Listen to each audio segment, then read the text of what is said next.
नमस्कार किसान साथियों।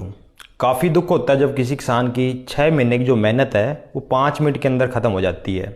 वीडियो के अंदर आप ये जो खेत देख रहे हो, 3 एकड़ से ज़्यादा इस खेत के अंदर जो बाजरी की फसल है वो लगाई हुई है और किसान ने सुंडी मारने के लिए डुप्लीकेट कोराजन का प्रयोग किया था। डुप्लीकेट कोराजन से मेरा मतलब ये है कि मार्केट के अंदर आप सभी किसान साथी जानते हो कि अक्सर दुकानदार कहते हैं कि एक 60 ml की या फिर 150 ml की जो बोतल है वो दी जाती है।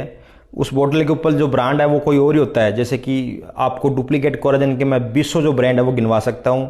कालिया नाम से आती है, कोबरा के नाम से आती है, कोर्जेंट के नाम से आती है, K10, अटैक, हमला, न जाने किन किन नामों से ये जो दवाइयाँ वो आती है। एक्चुअल मायने में इनके अंदर कौन सा जो टेक्निकल होता है वो आपने वीडियो डाली हुई है, वो जा करके देख सकते हो। और मैंने काफ़ी वीडियो में बोला है कि आप अगर धान की फसल के अंदर स्प्रे कर रहे हो या फिर कॉटन में स्प्रे कर रहे हो, 3 से 4 जो अलग टेक्निकल है वो ऐड करते हो। कोई किसान फंजीसाइड ऐड करता है, कोई खुराक वाली स्प्रे ऐड करता है, तो कोई एंटीबायोटिक यूज़ करता है। उसके बाद में किसान क्या कहता है कि उसी ड्रम के अंदर डुप्लीकेट कोराजन को डाल देता है।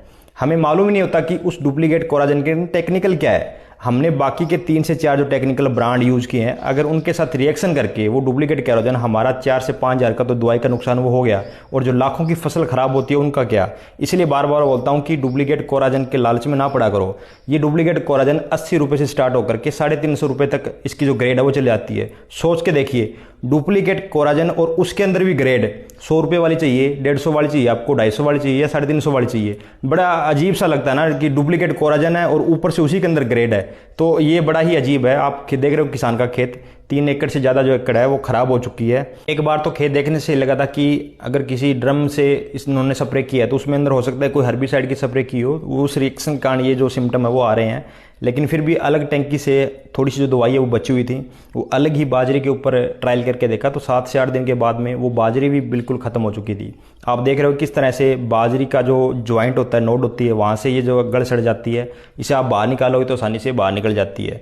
3-3.5 एकड़ के अंदर लाखों का जो नुकसान है वो आमतौर पर देखने को मिलता है। अगर कंपनी वालों के ऊपर केस करें तो डुप्लीकेट दवाई का क्या केस करें, जब जमींदार खुद मांग ही रहा है कि हमें डुप्लीकेट दे दिए, तो उस बात का कौन हर्जाना भरेगा। तो ये जो तरीका है वो सही नहीं है। आप कृपया करके इस सिस्टम के ऊपर अच्छे तरीके से काम करिए कि डुप्लीकेट यूज करने की जरूरत ही नहीं है। 350 रुपये आप प्रति एकड़ के हिसाब से खर्च कर रहे हो तो 350 में तो एक अच्छा नाम वाला ब्रांड वाला जो इंसेक्टिसाइड है वो मिल जाता है। तो आप डुप्लीकेट के पीछे क्यों भाग रहे हो, मेरे को तो ये समझ नहीं आ रहा। डुप्लीकेट के अंदर दुकानदार को ज़्यादा पैसे बनते हैं, ना कि जमींदार को फायदा होता है। इस बात को आप मान के चलो। वीडियो बनाने का मेरा मकसद इतना ही है कि आज इस किसान साथी के साथ हुआ, कल को आपके साथ ना हो। कृपया करके अवेयर हो जाइए कि आप इतने सारे मार्केट के अंदर अच्छे जो टेक्निकल है वो लेके आते हो और हल्के से पैसे के लिए, थोड़े से पैसे के लिए आप डुप्लीकेट का सहारा लेते हो। तो ये तरीका बिल्कुल गलत है। उम्मीद करता हूँ किसान साथी जानकारी आपको अच्छी लगी होगी। धन्यवाद।